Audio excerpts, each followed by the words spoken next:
Beredar sebuah video yang menampilkan benda diduga cacahan uang rupiah berbahan kertas berserakan di sebuah tempat pembuangan sampah atau TPS liar di Desa Taman Rahayu, Kecamatan Setu, Kabupaten Bekasi, Jawa Barat. Dalam video tersebut, potongan-potongan yang menyerupai uang rupiah terlihat bercampur dengan berbagai jenis sampah rumah tangga. Video itu disebut telah beredar sekitar sepekan terakhir dan menyita perhatian warganet. Hingga kini belum diketahui secara pasti asal-usul cacahan uang yang terekam dalam video tersebut. Belum ada pula keterangan resmi dari pihak terkait mengenai kebenaran maupun kronologi penemuan benda yang diduga uang rupiah tersebut. Ketiadaan penjelasan resmi memicu beragam spekulasi di tengah masyarakat.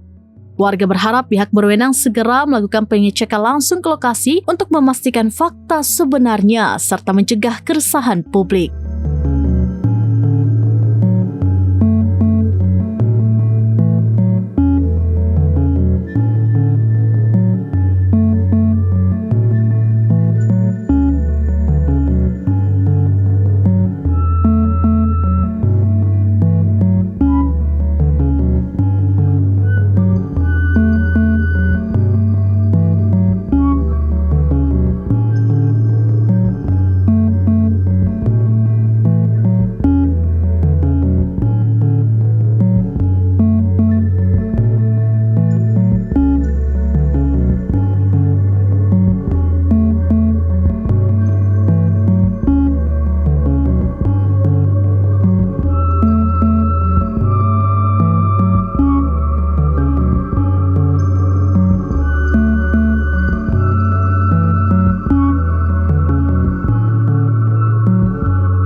Download Tribun X sekarang, menghadirkan lokal menjadi Indonesia.